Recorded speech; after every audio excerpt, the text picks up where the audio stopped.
오늘 예배 자리에 나오는 우리 하나님 사랑하시는 자들 가운데 하나님께서 주의 성령으로 인치시고 또 충만케 하시고 회복케 하시는 그 말씀에 들릴 수 있는 복된 역사가 임할 수 있기를 소망하고 축복합니다. 아멘. 자, 오늘 말씀 보도록 하겠습니다. 먼저 20장부터 같이 볼까요? 20장 1절에 이렇게 말하고 있습니다. 아브라함이 거기서 네겝 땅, 황무지 땅으로 옮겨가고 광야 땅으로 올라갔다. 그런데 그랄에 거주하게 되었다라고 되어 있습니다. 그랄에는 그 강력한 족속들이 있고 아비멜렉이라고 하는 왕이 거하고 있는 그 땅에 거하게 되었습니다. 2절입니다. 근데 여기서 문제가 생기게 됩니다. 아브라함이 그의 아내 사라를 자기의 누이라고 하였습니다. 그러니까 그랄 땅에 왕이 있는데 그 왕의 이름이 왕의 직책명이 아비멜렉입니다. 애굽은 바로라 부르고 우리나라는 조선시대 임금이라고 말하고 또 중국은 황제라고 말하는데 이 그랄 땅에 있는 왕은 직책명이 아비멜렉입니다. 그래서 우리가 성경을 보면 아비멜렉, 아브라함 때 아비멜렉, 이삭 때 아비멜렉, 도대체 아비멜렉은 얼마나 오래 사는 거야? 이런 생각을 하는데 이 아비멜렉은 왕의 직책명입니다. 아비멜렉이라 불리는 그 왕이 있었다. 근데 사람을 보내가지고 사라를 데려가 버린 겁니다.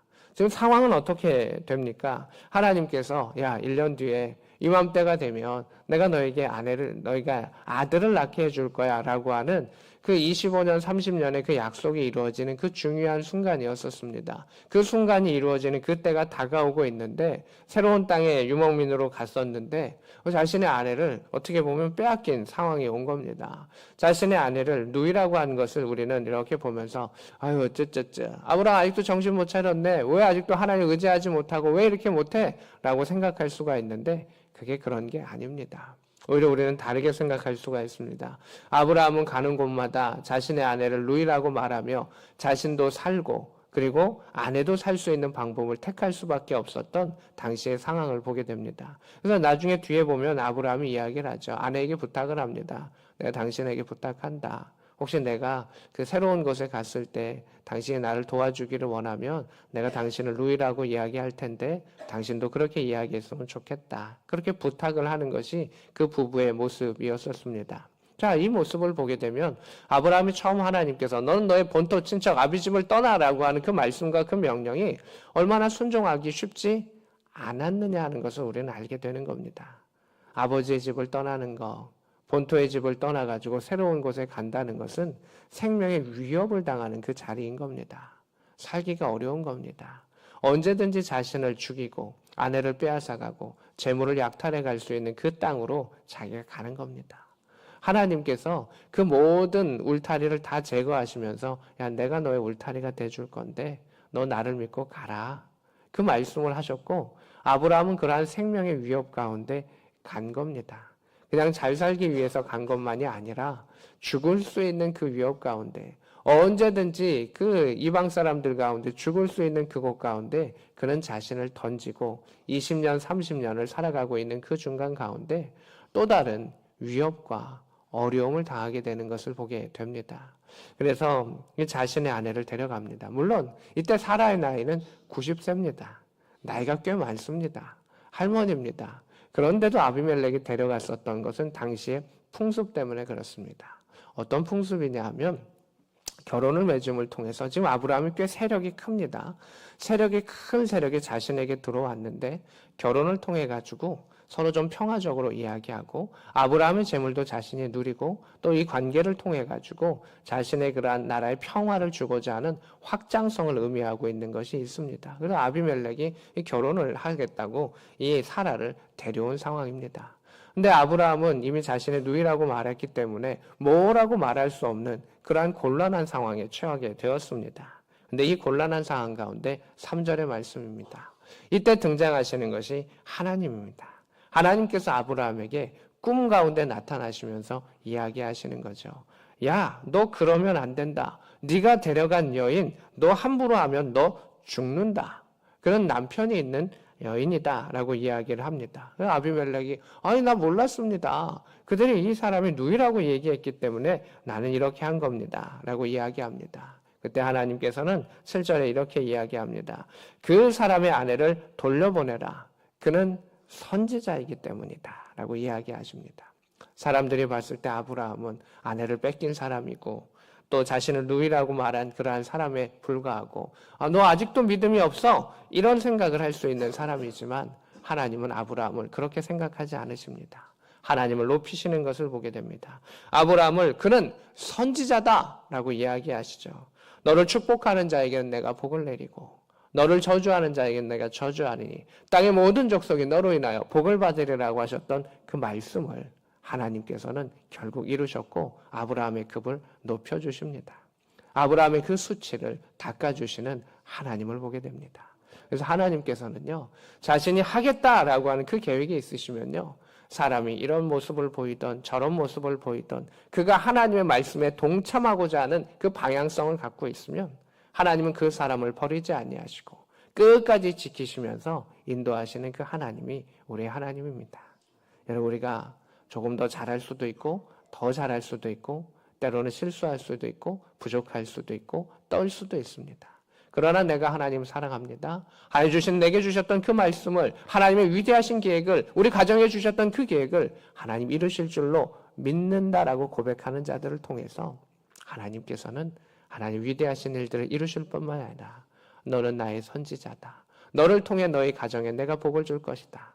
너희 부대와 너희 일터와 너희 교회 가운데 내가 복을 줄 것이다 라고 말씀하시는 것이 하나님의 그 모습인 것입니다. 그래서 우리가 벌벌 떠는 신앙이 아니라 정말 하나님을 사랑하는 그 신앙으로 하나님을 믿는 그 신앙으로 나아갔을 때 하나님께서 우리를 존귀케 하여 주시고 너를 통해 그 땅에 복을 주리라라고 하셨던 그 언약의 말씀을 이룰 수 있는 축복의 통로가 될 수 있는 자가 우리가 될 수 있기를 원합니다. 아멘. 하나님께서는 그를 선지자다. 그가 너를 위해 기도하면 너가 잘 될 거야. 너가 만약에 그에게 함부로 행하고 너가 그를 저주하고 왜 이렇게 했냐라고 너에게 그에게 타박을 한다면 너가 그를 힐난한다면 너 큰일 난다 라고 하면서 아브라함을 지켜주시고 사라를 지켜주시는 것을 보게 됩니다. 그러면서 아브라함을 이제 불러서 이야기를 합니다. 11절입니다. 아브라함의 마음은 이렇게 되어 있었습니다. 아브라함이 이랬습니다. 이 땅에는 하나님을 두려워하지 않습니다. 이 땅은 세상의 법칙과 세상의 것으로 살아갑니다. 왕이시여 당신이 있지만 당신 밑에 있는 사람들은 언제든지 나를 죽이려고 합니다. 나를 죽이고 나의 재물을 빼앗아가고 나에게 있는 모든 것을 가져가려고 하는 것이 이 땅의 법칙이지 않습니까? 이 땅에 왕의 법칙이 있지만 사람들은 그렇게 살아가지 않습니까? 그래서 나는 살기 위하여 아내에게 이야기를 했었습니다. 13절입니다. 하나님이 나를 내 아버지의 집을 떠나 두루 다니게 하실 때 내가 이미 처음 출발했을 때부터 내가 아내에게 부탁했습니다. 우리가 가는 곳마다 아브라함이 얼마나 많은 곳을 갔었습니까? 나를 오라비라고 오빠라고 이야기하십시오. 그것이 당신이 내게 해줄 수 있는 은혜고 나를 도와줄 수 있는 일입니다. 라고 그렇게 하면서 살아갈 수밖에 없었던 아브라함 가정의 아픈 그 스토리를 보게 됩니다. 살기 위하여 그곳에 정착하기 위하여 그렇게 가는 곳마다 했을 수밖에 없었던 아브라함. 그러나 하나님께서는 이제 25년 30년이 지난 후에 아브라함을 그렇게 살아왔던 아브라함의 급을 높여주시면서 너는 선지자야. 괜찮아. 아브라함아 이제 너는 괜찮아. 내가 너에게 방패가 되어줄 거고 내가 너에게 상급이 되어줄 거야 라고 이렇게 말씀하셨던 것을 보게 됩니다. 아브라함도 그런 일이 있을 때마다 마음이 불편하고 힘들었을 겁니다. 사라도 그런 일이 있을 때마다 그렇게 이야기할 때마다 마음이 불편하고 힘들었을 것입니다. 그러나 그 모든 순간 가운데 지나와 보니 지금도 지키시는 하나님 그리고 그 과정 속에서 지키시는 이가 다 하나님이셨다라고 하는 것은 그들은 다시금 깨닫게 됩니다. 그러면서 15절에 이렇게 이야기합니다. 아브라함에게 왕이 이야기합니다. 너가 보기에 좋은 곳에 어느 곳에 있어도 괜찮아. 우리가 너를 해하지 아니할 거야. 하나님께서는 그 사람의 일들과 넘어짐과 연약함 가운데서도 모든 것을 하나님의 토부, 선한 대로 이끄시는 그 하나님의 모습을 보게 됩니다. 너가 보기에 좋은 대로 원하는 곳에 다 있어. 내가 너를 지켜줄 거야. 너의 신이 너를 지켜두지 내가 너를 지켜줄 거다. 해하지 못하게 할 거다. 아비멜렉이 오히려 약속해 주는 것을 보게 됩니다. 16절에 이렇게 말하고 있습니다. 하나님은 아브라함도 이렇게 회복시켜 주시지만 이 본문 가운데 특별히 사라를 위로하시는 것을 보게 됩니다. 사라에게 이야기합니다. 은 1000개, 어마어마한 양입니다. 그것을 가져오라. 내가 너와 함께한 여러 사람 앞에서 너의 수치를 가리게 하겠다. 이런 보혈의 은혜는, 예수님의 은혜는 우리의 수치와 죄를 덮어주시고 닦아주시는 건데 여기에 그 흔적들이 나타나는 겁니다. 사라가 연약하고 사라가 부끄러워하고 사라가 이렇게 살아가는 그 모습들 가운데 하나님께서는 아비멜렉을 통해서 은 1000개를 주시면서 괜찮다. 너의 잘못이 아니다. 이 모든 일들은 다 해결되었다라고 하는 해결의 은혜로 인도하시는 것을 보게 됩니다. 그래서 아브라함을 선지자로 높이시고 너가 있는 곳에 거하라라고 하시고 사라를 통해서 괜찮아. 너의 잘못이 아니다. 내가 너를 지킬 것이다 라고 하는 하나님의 은혜가 아비멜렉을 통해서 흘러가게 되는 것을 보게 됩니다. 17절입니다. 아브라함이 하나님께 기도했습니다. 그 아비멜렉을 위하여 아브라함이 축복했습니다. 그때 하나님이 아비멜렉의 몸을 고치시고 그의 아내와 그의 여종들을 다 치료하여 주셔서 그들이 출산하게 하시고 회복하게 하시고 인도하게 하셨던 것을 보게 됩니다. 그래서 하나님께서는 어떤 기적을 이루실 때 하나하나 그 흔적을 보이시면서 결국 이루어 주시죠. 나중에 이삭의 탄생까지 가고 이삭의 탄생은 신약의 세례 요한의 탄생과 그리고 예수님의 탄생까지도 이어지게 되는 것이죠. 21장 1절입니다. 이 구절이 참 중요한 구절인데 우리가 한 목소리를 읽었으면 좋겠습니다. 같이 한번 읽어주세요. 시작. 여호와께서 말씀하신 대로 사라를 돌보셨고 여호와께서 말씀하신 대로 사라에게 행하셨으므로 아멘. 이게 아주 중요한 말씀입니다. 이게 성경의 핵심입니다. 하나님은 말씀하신 대로 이 성경에 말씀하신 대로 사라를 우리를 돌보아 주셨고 하나님께서는 여호와께서는 말씀하신 대로 약속하신 대로 우리에게 행하신다는 것입니다. 이게 성경의 핵심 문구인 것이죠. 하나님께서는 말씀하신 대로 우리를 보살펴 주셨고 우리를 양으로 돌봐 주셨고 우리를 치유하셨고 인도하셨고 회복하셨고 우리에게 내가 너에게 주마라고 약속하셨던 것을 반드시 주시는 여호와 하나님이시라는 것이죠. 그 말씀이 결국 25년, 30년이 지난 후에 하나님의 언약으로 이루어졌던 것을 보게 됩니다. 2절의 말씀입니다. 사라가 임신하였습니다. 그리고 하나님이 말씀하신 시기가 되었습니다. 그리고 노년의 아브라함에게 아들을 낳게 되는 그 일들이 있게 되었습니다. 하나님께서 이미 1년 전에 이야기하셨죠. 나는 전능하신 하나님이라. 너의 방패요 너의 지극히 큰 상급이라. 나는 능하신 하나님이라. 때가 이를 때 내가 너에게 돌아오리니 그 말씀이 너에게 이룰 것이다. 하나님은 돌아오겠다고 말씀하셨는데 그냥 떠났다 너에게 돌아오리라가 아니라 너에게 기적으로 돌아오게 할 것이다. 너가 아들을 가짐으로 기적으로 너에게 돌아오게 할 것이고 그 기간 동안 하나님은 떠나 계신 것이 아니라 내가 너를 돌볼 것이다. 너의 몸을 돌볼 것이다. 너가 임신하기 전, 임신했을 때, 임신의 과정 중에 날 때까지 내가 너를 모든 것을 내가 기쁨과 은혜 가운데 너를 돌볼 것이다. 그리고 그 아들을 낳았을 때 너에게 기쁨이 충만하게 할 것이다. 그리고 앞으로도 내가 그 자녀를 지키고 너의 자녀를 지킴과 함께 형통하게 하여서 내가 너의 하나님 여호와임을 알게 하리라. 이것이 하나님께서 우리에게 역사하셨던 하나님의 은혜이고 계획이고 축복의 모습인 것, 복의 모습인 것을 보게 됩니다. 우리가 그 하나님을 신뢰하며 말씀을 붙잡고 나아갔을 때 우리의 그 말씀이 우리 안에 잉태되기를 원하며 기쁨 가운데 성장할 수 있기를 원하며 기쁨 가운데 그것이 나타나서 이 땅을 변화시키고 하나님께서 주셨던 기쁨과 성령의 충만함이 나타날 수 있는 복의 사람이 우리의 가정이 될 수 있기를 축복합니다. 아멘. 그래서 하나님은요 그냥 서프라이즈 딱 나온 것이 아니라 그 과정 속에 임신이 있기 전부터 그 긴 시간을 돌보셨고 그 임신의 순간 가운데 돌보셨으며 그 마무리까지도 함께 하셨던 그 모습을 보게 됩니다. 3절입니다. 아브라함이 그에게 태어난 아들 곧 사라가 자기에게 낳은 아들을 이름하였는데 그 이름이 뭐죠? 이삭입니다. 이삭은 웃음이라고 하는 뜻입니다. 아브라함에게 하나님 나타나셔서 야 너 아들을 낳을 거야 라고 했을 때 아브라함이 하나님 그 일이 과연 될까요? 과연 되나요? 피식의 웃음으로 그렇게 웃었었습니다. 아이고 하나님 이렇게 했었죠.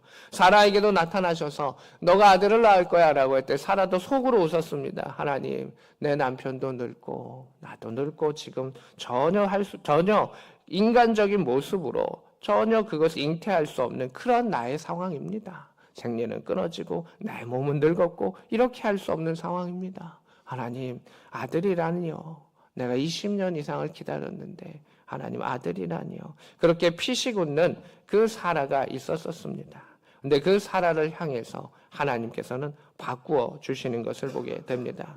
결국 하나님께서는 이렇게 하셨습니다. 5절입니다. 아브라함이 그의 아들 이삭이 그에게 태어날 때 나이가 무려 100세입니다. 100세의 할아버지에게 아들을 낳게 하시면서 하나님 기적을 이루어 주셨습니다. 그것이 하나님의 기적인 거죠. 사람의 힘으로 할 수 없을 때, 사람의 힘과 계획으로 할 수 없을 때 하나님은 나타나셔서 나의 말씀과 나의 계획과 나의 주권이 이루어진다라고 하는 것을 보여주셨죠. 6절에 이렇게 말하고 있습니다. 사라가 이야기합니다. 하나님이 나를 웃게 하시니 듣는 자가 나와 함께 웃으리로다. 아멘. 18장 12절의 말씀을 한번 볼까요? 사라는 이랬습니다. 18장 12절의 말씀을 한번 봅시다. 여기 이렇게 되어 있어요. 같이 한번 읽어볼까요? 시작. 사라가 속으로 웃고 이르되 내가 노쇠하였고 내 주인도 늙었으니 내게 무슨 즐거움이 있으리요? 라고 이야기를 합니다. 이렇게 이야기하죠. 사라가 이야기해요. 속으로 웃으면서 난 너무 나이 들었습니다. 내 남편도 너무 나이 들었습니다. 속으로 웃을 수밖에 없습니다. 아이고 하나님 정말 그러면 좋은데 그럴 가능성은 없습니다. 이게 사라의 마음이었습니다.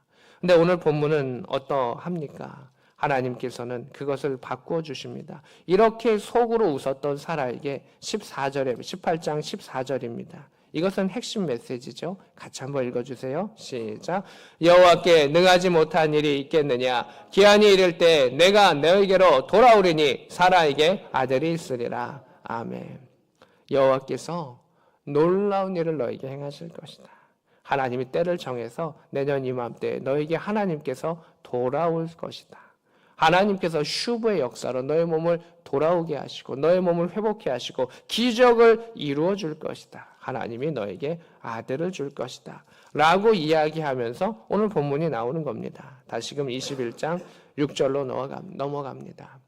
전에는 피식 웃었던 그 웃음 가운데 하나님께서는 내가 너의 때, 하나님의 때에 너 그것을 이루어 줄 것이다 약속하시면서 그 웃음의 질을 바꿔주시는 것을 보게 됩니다. 이제는 하나님께서 나를 웃게 하신다. 전에는 피식 웃는 웃음이었지만 이제는 어떻게 웃습니까?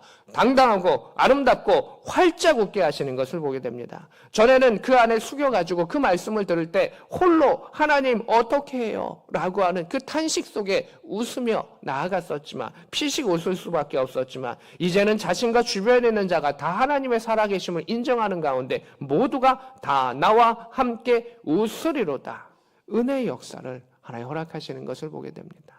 하나님은 홀로 신앙생활을 할 수밖에 없었던 아브라함의 그 가정 가운데 그 부딪히며 싸우며 나아갈 수밖에 없었던 아브라함을 택하셔서 그를 이렇게 인도하여 주셨고 그의 탄식과 그 모든 일들 가운데 웃게 하셨습니다. 아내를 아내라고 말하지 못하고 덜덜 떨며 살아갈 수밖에 없었던 그 광야의 시간 가운데 선지자로 높여주시고 사라의 수치를 은천개로 갚아주시면서 하나님께서는 내가 너를 사랑하고 너를 통해 민족을 이끌 것이고 너를 통해서 천하 모든 만민이 복을 받게 하시겠다라고 하는 그 약속을 이루어주신 것을 보게 됩니다. 그리고 그 약속의 언약의 흔적이 바로 이삭입니다. 하나님 나를 웃게 하셨다. 마음껏 웃게 하셨다. 행복하게 웃게 하셨다. 홀로 웃게 하는 것이 아니라 모든 자와 함께 웃게 하셨던 귀한 역사와 기적을 행하셨다. 내가 아들을 낳았다. 라고 말하고 있습니다. 이것이 하나님의 은혜인 것이죠. 단순하게 아들을 하나 낳은 것이 아니라 기적을 이루게 하셨던 하나님의 역사를 오늘 우리는 보게 됩니다. 하나님께서는 한 번 이루셨던 그 기적은 반복해서 또 이루시는 그런 성향을 갖고 계시죠. 우리가 하나님 내게 말씀을 주셨고 하나님 내게로 그것을 말씀을 채우시며 이루실 줄로 믿습니다라고 고백하는 자들 가운데 하나님께서는 동일한 은혜를 우리에게 허락하실 것이며 사라와 아브라함을 회복시켰던 그 은혜가 우리 가운데 나타날 것입니다. 오늘도 믿음으로 고백하며 믿음으로 말씀을 붙잡으며 하나님의 돌아오심과 역사하심을 기도하고 간구하는 자들 가운데 활짝 웃게 하시며 함께 웃게 하시며 그 가정과 그 공동체를 구원하시는 하나님의 역사를 경험할 수 있는 이 말씀을 붙잡는 모든 자들 될 수 있기를 우리 주 예수 그리스도의 이름으로 축복합니다. 아멘.